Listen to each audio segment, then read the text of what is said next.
मान्यवर, अभी एक फैशन हो गया है, आम्बेडकर आम्बेडकर आम्बेडकर आम्बेडकर आम्बेडकर आम्बेडकर। इतना नाम अगर भगवान का लेते तो 7 जन्मों तक स्वर्ग मिल जाता। अच्छी बात है ना, सुनिए तो।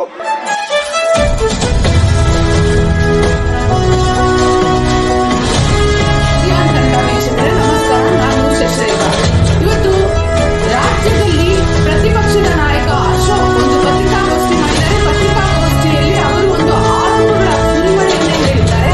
ಅದೇನಿಲ್ಲ ಅಂತ ಹೇಳಿ ನೋಡೋಣ. ಕರ್ನಾಟಕ ರಾಜ್ಯ ಬದಲಾಗ್ಬಿಟ್ಟಿದೆ, ಅಲ್ಲಿ ಜನ ಆತಂಕದಿಂದ ಬದುಕ್ತಾ ಇದ್ದಾರೆ, ಜನರ ರಕ್ಷಣೆ ಮಾಡೋರೇ ಇಲ್ಲ ಅಂತ ಹೇಳಿ ಅವರು ಒಂದು ಆಕ್ರೋಶ ವ್ಯಕ್ತಪಡಿಸ್ತಾ ಇದ್ದಾರೆ. ಬೀದರ್ನಲ್ಲಿ ಬ್ಯಾಂಕ್ ಹಣದ ದರೋಡೆ ಮತ್ತು ಸಿಬ್ಬಂದಿಗಳ ಕೊಲೆ ನಡೆದಿದೆ. ಮಂಗಳೂರಿನಲ್ಲಿ ಹಾಲಿವುಡ್ ಸಿನಿಮಾ ಶೈಲಿಯಲ್ಲಿ 15 ಕೋಟಿ ಬ್ಯಾಂಕ್ ಹಣ ಲೂಟಿಯಾಗಿದೆ. ರಾಜ್ಯದ ಪೊಲೀಸರು ಕಂಡ್ರೆ ಯಾರಿಗೂ ಭಯ ಇಲ್ಲ ಅಂತ ಪೊಲೀಸ್ ಅಧಿಕಾರಿಗಳ ಮೇಲೆ ಎಷ್ಟು ಹಿಡಿತಾ ಇದೆ ಅಂತ ಹೇಳಿ ತಿಳಿತಿದೆ ಅಂತ ಹೇಳಿ ಕಾನೂನು ಸುವ್ಯವಸ್ಥೆ ಟೋಟಲಿ ಕುಸ್ತಿದೆ ಅಂತ ಹೇಳ್ತಾ ಇದ್ದಾರೆ. ಇವರಿದ್ದಾಗ, ಹಾಗಾದ್ರೆ ಬಿಜೆಪಿ ಸರ್ಕಾರ ರಾಜ್ಯದಲ್ಲಿದ್ದಾಗ ಯಾವುದೇ ಈ ರೀತಿ ಆಗ ಒಂದು ರಿಪೋರ್ಟ್ ಬಂದಿತ್ತು, ಅತಿ ಹೆಚ್ಚು ಕ್ರೈಮ್ ನಡೀತಾ ಇತ್ತು. ಆ ಟೈಮಲ್ಲಿ ಕ್ರೈಮ್ ರೇಟ್ ಜಾಸ್ತಿ ಆಗಿತ್ತು ಅನ್ನೋದನ್ನ ಇವರು ಮರ್ತೋಗಿದ್ದಾರೆ ಅಂತ ಕಾಣುತ್ತೆ.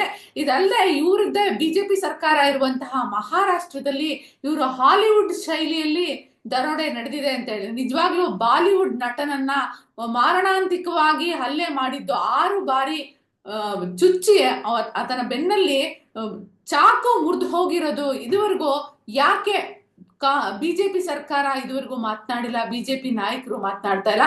ಆ ರಾಜ್ಯದಲ್ಲಿ ಕಾನೂನು ವ್ಯವಸ್ಥೆ ಕುಸ್ತಿಲ್ವಾ? ಹಾಗಾದ್ರೆ ಅಶೋಕ್ ಅವರು ಸುತ್ತಮುತ್ತ ತಮ್ಮ ರಾಜ್ಯದಲ್ಲಿ ಏನ್ ನಡೀತಿದೆ ಅನ್ನೋದನ್ನ ಗಮನದಲ್ಲಿ ಇಟ್ಕೊಂಡು ಮಾತಾಡಿದ್ರೆ ಒಳ್ಳೇದು ಅನ್ಸುತ್ತೆ.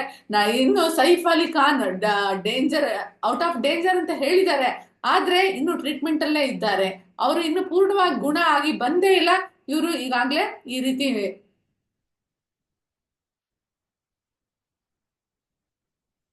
ಈ ರೀತಿ ಹೇಳ್ತಾ ಇದ್ದಾರೆ. ಇನ್ನು ಅವ್ರು ಎರಡನೇದು ಏನ್ ಹೇಳ್ತಾ ಇದ್ದಾರೆ ಅಂತ ಹೇಳಿದ್ರೆ, ಬೇರೆ ರಾಜ್ಯಗಳಿಂದ ಕಳ್ಳರು ಬಂದು ದರೋಡೆ ಮಾಡ್ತಾ ಇದ್ದಾರೆ, ಬಸ್ಸು ರೈಲಿನಲ್ಲಿ ಹೋಗ್ತಾ ಇದ್ದಾರೆ ಅಂತ ಹೇಳಿ ಅವರು ಜನರನ್ನ ಅವರವರೇ ಜನರ ರಕ್ಷಣೆ ಮಾಡ್ಕೊಳ್ಳುವಂತ ಪರಿಸ್ಥಿತಿ ಬಂದಿದೆ. ಪೊಲೀಸರ ಕೈಯಲ್ಲಿ ಪಿಸ್ತೂಲ್ ಇಲ್ಲ, ಅಕ್ರಮ ಮಾಡೋರು ಅಂದ್ರೆ ಕೊಲೆ ಮಾಡೋರು, ದರೋಡೆ ಮಾಡೋರು ಕೈಲಿ ಪಿಸ್ತೂಲ್ ಇದೆ ಅಂತ ಹೇಳಿ ಈ ರೀತಿ ಬೇರೆ ರಾಜ್ಯದಿಂದ ಬರ್ತಿದ್ದಾರೆ ಅಂತ ಇವ್ರಿಗೆ ಹೇಗ್ ಗೊತ್ತಾಯ್ತು? ಇವ್ರೇನೋ ಕಾನೂನು ಸುವ್ಯವಸ್ಥೆಯನ್ನ ಪಾಲಿಸ್ತಾ ಇದ್ದಾರಾ, ಅಥವಾ ಇವರೇ ತನಿಖೆಯನ್ನ ಮಾಡ್ತಾ ಇದ್ದಾರಾ ವೈಯಕ್ತಿಕವಾಗಿ? ಆ ರೀತಿ ಒಂದು ರೀತಿ ಉರುಳಿಲ್ಲದೆ ಮಾತಾಡ್ತಾ ಇದ್ದಾರೆ. ಜೊತೆಗೆ ಲವ್ ಜಿಹಾದ್, ಕೋಮು ಗಲಭೆ, ಹಸುಗಳ ಕೆಚ್ಚಲು ಕತ್ತರಿಸಿದ್ದು, ಈ ವಿಚಾರಗಳ ವಿರುದ್ಧ ಕ್ರಮ ತೆಗೆದುಕೊಂಡಿಲ್ಲ ಅಂತ ಹೇಳ್ತಿದ್ದಾರೆ. ಲವ್ ಜಿಹಾದ್ ಈ ಪದಕ್ಕೆ ನಿಮ್ಗೆ ಬಹಳ ನಂಟು, ನಿಮ್ಗೆ ಬಿಜೆಪಿಗೆ RSSಗೆ ಇದು ಬಹಳ ನಂಟು. ಲವ್ ಜಿಹಾದ್ ಈ ಪದ ನೀವು ಬಳಸೋಕ್ ಮುಂಚೆ ಬಿಜೆಪಿ ಮುಖಂಡರು ಯಾರ್ಯಾರ ಮಕ್ಕಳು, ಹೆಣ್ಮಕ್ಳು ಬಿಜೆಪಿಯಲ್ಲಿ ಮುಸ್ಲಿಮರನ್ನ ಮದ್ವೆ ಆಗಿದ್ದಾರೆ, ಆ ಒಂದು ಪಟ್ಟಿಯನ್ನ ನೀವು ಬಿಡುಗಡೆ ಮಾಡಿ. ಆ ಪಟ್ಟಿ ಬಿಡುಗಡೆ ಮಾಡಿ ಆಮೇಲೆ ಕಾಮನ್ ಪೀಪಲ್ ಲವ್ ಜಿಹಾದ್ ಮಾಡ್ಕೊಂಡ್ರೋ, ಲವ್ ಮ್ಯಾರೇಜ್ ಮಾಡ್ಕೊಂಡ್ರೋ ಆ ವಿಷಯಕ್ಕೆ ನೀವು ಹೋಗಿವ್ರಂತೆ. ಎಲ್ಲರಿಗೂ ಗೊತ್ತಿದೆ, ಬಹುತೇಕರು ಎಷ್ಟೊಂದು ಜನ ನಿಮ್ಮ ನಾಯಕರೇ. ವಿಶ್ವನಾಥ್ ಅವ್ರು ಹೇಳಿದ್ದಾರೆ ಆ ಪಟ್ಟಿನ ಎಷ್ಟು ಸರಿ ಯಾರ್ಯಾರು ಮದುವೆ ಮಾಡ್ಕೊಂಡಿದ್ದಾರೆ ಅಂತ ಹೇಳಿ.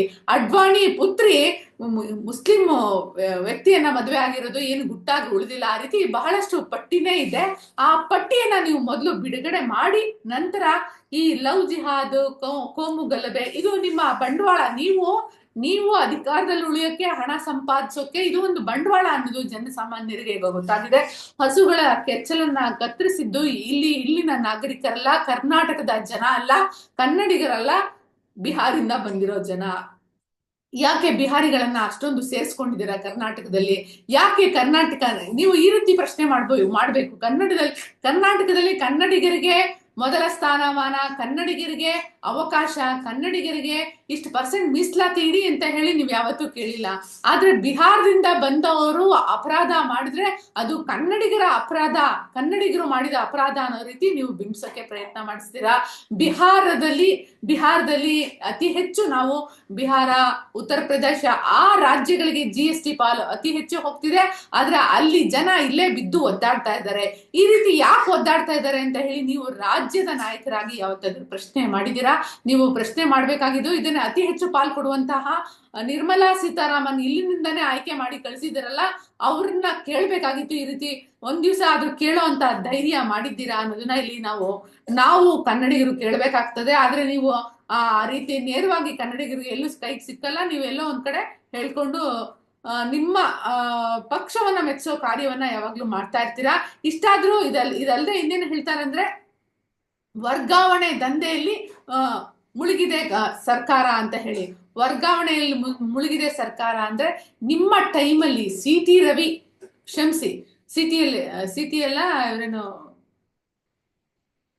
Santro Ravi CT. ರವಿ ಅವರು ಇತ್ತೀಚೆಗೆ ಲಕ್ಷ್ಮಿ ಹೆಬ್ಬಾಳ್ಕರ್ ಅವ್ರಿಗೆ ಕೆಟ್ಟ ಭಾಷೆಯನ್ನ ಬಳಸಿ ವೇಶ್ಯೆ ಅನ್ನೋ ಪದವನ್ನ ಬಳಸಿ ಅವರನ್ನ ಅವಮಾನ ಮಾಡಿದ್ದು. ಆಗ ನೀವು ಯಾರು ಏನು ಅನ್ಲೇ ಇಲ್ಲ ಅಂತ ಹೇಳಿ ಸಮರ್ಥಿಸ್ಕೊಂಡಿದ್ದು. ಯಾವ ಮುಖ ಇಟ್ಕೊಂಡು ಈ ರೀತಿ ನೀವು ನೈತಿಕತೆಯ ಪ್ರಶ್ನೆಗಳನ್ನ ಕೇಳ್ತಿರೋ ಗೊತ್ತಿಲ್ಲ. ಅದ್ರ ಜೊತೆ ಸ್ಯಾಂಟ್ರೋ ರವಿ ಸರ್ಕಾರಿ ಕಚೇರಿಗಳನ್ನೇ ಬಳಸ್ಕೊಂಡು ದಂಧೆ ಮಾಡಿರೋದು, ಅಧಿಕಾರಿಗಳ ಅದರಲ್ಲಿ ರಾಜಕಾರಣಿಗಳ ಹೆಸರೆಲ್ಲ ಬರುತ್ತೆ ಅಂತ ಹೇಳಿ ಆ ಸ್ಯಾಂಟ್ರೋ ರವಿನ ಜೈಲ್ಗೆ ಹಾಕಿದ್ದು. ಈ ಸರ್ಕಾರವೂ ಸಹ ಅದಕ್ಕೆ ಒಂದು ಕೊನೆ ಗತಿಯನ್ನು ಕಾಣಿಸ್ತೆ. ಸ್ಯಾಂಟ್ರೋ ರವಿ ಜೈಲಲ್ಲಿ ಕೊಳಿತಾ ಇದ್ದಾನ ಅಥವಾ ಬಿಡುಗಡೆ ಆಗಿ ಹೋದ್ನ ಯಾವುದೂ ಸಹ ಆಚೆ ಬಂದಿಲ್ಲ. ಈ ಸ್ಯಾಂಟ್ರೋ ರವಿ ಜೊತೆ ಅಂದಿನ ಗೃಹ ಸಚಿವ ಅರಗ ಜ್ಞಾನೇಂದ್ರ ಅವರ ಫೋಟೋ, ಹೆಸರು ಎಲ್ಲ ತಳ್ಕಾಕೊಂಡಿತ್ತು. ಅವಾಗ ನೀವು ಯಾವ ರೀತಿ ತನಿಖೆ ಮಾಡಿದ್ರಿ ಅನ್ನೋದನ್ನ ಕರೆಕ್ಟ್ ಆಗಿ ನೀವು ಮಾಡಿರೋ ತಪ್ಪುಗಳನ್ನೇ ಇನ್ನೊಂದು ಪಕ್ಷನೂ ಮಾಡುತ್ತೆ, ಇನ್ನೊಂದು ಪಕ್ಷ ಮಾಡಿದ್ರೆ ಮತ್ತೊಬ್ರು ಅವ್ರು ಕಡಿಮೆ ಮಾಡಿದ್ರು ನಾವು ಜಾಸ್ತಿ ಮಾಡಿದ್ರು. ಇದೇ ತಾನೇ ಈಗ ನಡೀತಾ ಇದ್ದು ಪ್ರಜಾಪ್ರಭುತ್ವದಲ್ಲಿ. ನೀವು ಯಾರು ಪ್ರಜಾಪ್ರಭುತ್ವವನ್ನು ಉಳಿಸಕ್ಕೆ ಬಂದಿಲ್ಲ. ನೀವೆಲ್ಲ ನಿಮ್ಮ ಅನುಕೂಲವನ್ನ ಬಿಸ್ನೆಸ್ ಮಾಡಿದ್ದನ್ನ ಅನುಕೂಲ ಮಾಡ್ಕೊಳಕ್ಕೆ ಇಲ್ಲಿ ಬರ್ತೀರಾ ಅನ್ನೋದನ್ನ ಜನ ಅರ್ಥ ಮಾಡ್ಕೊಂಡಿದ್ದಾರೆ. ಇನ್ನ ಸ್ಯಾಂಟ್ರೋ ರವಿ ವಿಷಯ ಈಗ್ಲಾದ್ರೂ ನೀವು ನೆಕ್ಸ್ಟ್ ಪ್ರೆಸ್ ಮೀಟ್ ಮಾಡಿ ಹೇಳ್ತೀರಾ ಅಂತ ನಾವು ಎಕ್ಸ್ಪೆಕ್ಟ್ ಮಾಡ್ತಾ ಇದೀವಿ. ಇದಲ್ಲದೆ ಕರ್ನಾಟಕ ದರೋಡೆಕೋರರ ಸ್ವರ್ಗ ಆಗಿದ್ದು ಹೂಡಿಕೆದಾರರು ಮುಂದೆ ಬರ್ತಿಲ್ಲ ಅಂತ ಹೇಳಿ ಒಂದು ಹೊಸ ಆರೋಪನ ಮಾಡ್ತಾ ಇದ್ದಾರೆ. ಈಗ ಭಾರತದಿಂದ ವಿಶ್ವ ಮಟ್ಟದಲ್ಲಿ ಹೂಡಿಕೆ ಮಾಡೋಕ್ ಬಂದವರು 14 ಲಕ್ಷ ಕೋಟಿ ಹೂಡಿಕೆಯನ್ನ ಹಿಂದಕ್ಕೆ ಪಡೆದಿದ್ದಾರೆ. ಇಲ್ಲಿ ಯಾರ ಸರ್ಕಾರ ಇರೋದು? ಮೋದಿ ಸರ್ಕಾರದ ಮೋಡಿ ಈ ವಿದೇಶದಿಂದ ಹೂಡಿಕೆ ಮಾಡೋಕೆ ಬಂದವ್ರ ಮುಂದೆ ನಡಿಲಿಲ್ಲ.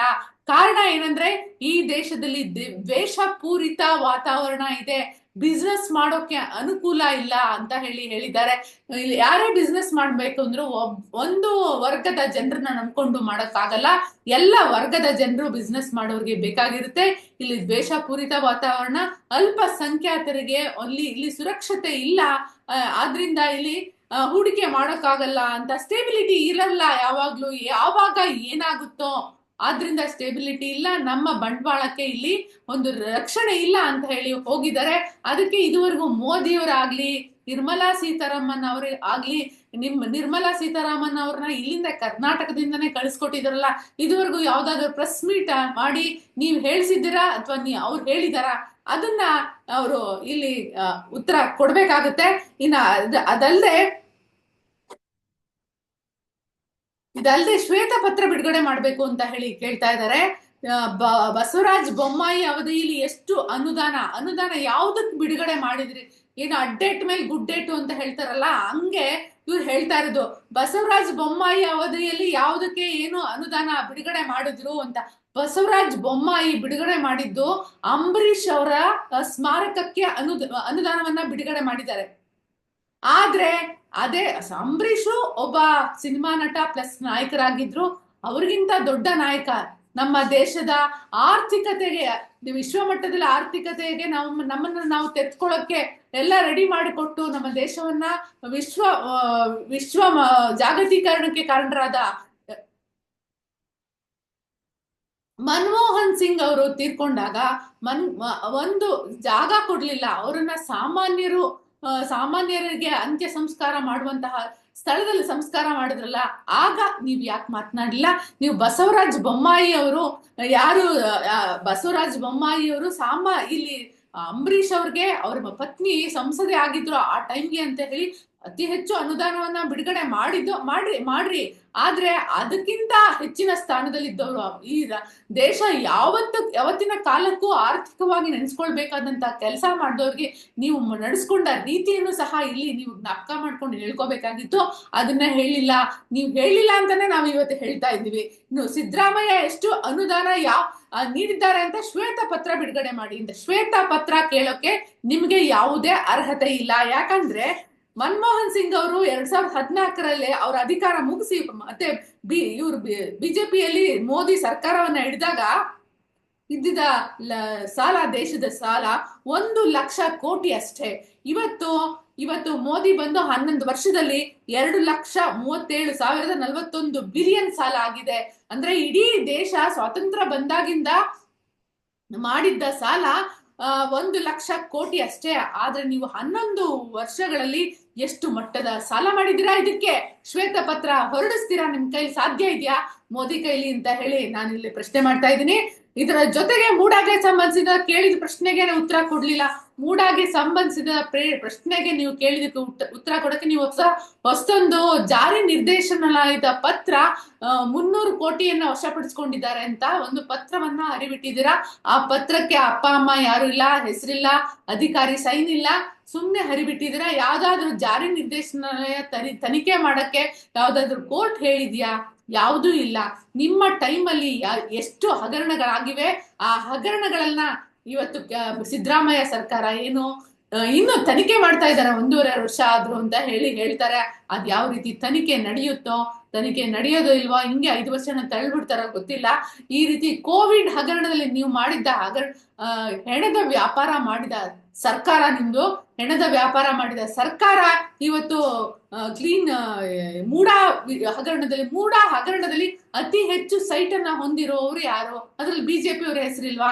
ನೀವೇ ಎದೆ ತಟ್ಕೊಂಡು ಹೇಳಿ ಬಿಜೆಪಿ ಅವರು ಅದ್ರಲ್ಲಿ ಯಾರು ಇಲ್ಲ ಅಂತ ಹೇಳಿ. ಆಗ ಬಿಜೆಪಿಯವರು ಅದ್ರ ನಟೇಶ್ ಅನ್ನೋರು ಯಾರ ಆಪ್ತರಾಗಿದ್ರು? ಯಡಿಯೂರಪ್ಪ ಅವ್ರ ಆಪ್ತರಾಗಿದ್ದಲ್ವಾ? ಯಡಿಯೂರಪ್ಪ ಅವ್ರ ಟೈಮಲ್ಲಿ ತಾನೇ ಸಾಕಷ್ಟು ಹಗರಣಗಳು ನಡೆದಿರೋದು. ಯಡಿಯೂರಪ್ಪ ಅವ್ರನ್ನ ನೀವು ಹಾಗಾದ್ರೆ ಮುಂದೆ ರಕ್ಷಣೆನೇ ಮಾಡಲ್ವಾ? ಯಡಿಯೂರಪ್ಪ ಅವ್ರನ್ನ ರಕ್ಷಣೆ ಮಾಡಲ್ಲ ಅನ್ನೋ ಹಾಗಿದ್ರೆ ಅವ್ರನ್ನ ಪೋಸ್ಕೋ ಕಾಯ್ದೆ ಕೇಸ್ನಲ್ಲಿ ಆ ಕೇಸ್ನಲ್ಲಿ ಯಾವತ್ತೂ ಬೇಲ್ ಸಿಗಲ್ಲ. ನೀವೇ ಡಿಮ್ಯಾಂಡ್ ಮಾಡ್ಬೇಕಾಗಿತ್ತು. ಈ ಕೇಸಲ್ಲಿ ಹೆಂಗೆ ಬೇಲ್ ಸಿಕ್ಕಿದೆ ಅಂತ ಹೇಳಿ ಕೇಳ್ಬೋದಿತ್ತಲ್ಲ. ನೀವು ಪ್ರತಿಪಕ್ಷದವ್ರದಾದ್ರೆ ಏನಾದ್ರೂ ಇದ್ರೆ ಕೇಳ್ತೀರಾ. ನಿಮ್ಮ ಸ್ವಪಕ್ಷದಲ್ಲಿ ಏನೇ ನಡೆದ್ರು ನೀವು ಏನನ್ನು ಕೇಳಲ್ಲ ಅನ್ನೋದನ್ನ ಇಲ್ಲಿ ನಾವು ನೋಡ್ಬೇಕಾಗುತ್ತೆ. ನಾನು ಬೆಂಗಳೂರಿನ ರಸ್ತೆಗಳು ಇವತ್ತು ಗುಂಡಿ ಆಗಿದೆ ಅಂತ ಹೇಳ್ತಾ ಇದ್ದೀರಾ. ನಿಮ್ಮ ಟೈಮಲ್ಲಿ ರಸ್ತೆ ಗುಂಡಿಗೆ ಒಬ್ರು ಬಿದ್ದು ಶ್ರೀರಾಮ್ಪುರದ ಹತ್ರ ಅಂದ್ರೆ ಓಕ್ಲಿಪುರದ ಹತ್ರ ಒಂದು ಮಹಿಳೆ ಸತ್ ಹೋಗಿದ್ದನ್ನ ಯಾರು ಮರ್ತಿಲ್ಲ.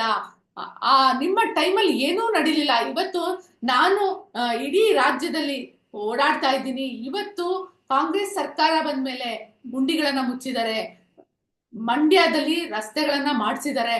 ನಿಮ್ಮ ಸರ್ಕಾರ ಇದ್ದಾಗ, ಸುಮಲತಾ ಇದ್ದಾಗ ರಸ್ತೆಗೆ ಗುಂಡಿನೂ ಮುಚ್ಚಲಿಲ್ಲ, ರಸ್ತೆನೂ ಮಾಡ್ಲಿಲ್ಲ. ಆದ್ರೆ ಈಗ ರಸ್ತೆಗಳನ್ನ ಮುಚ್ಚಿದ್ದಾರೆ.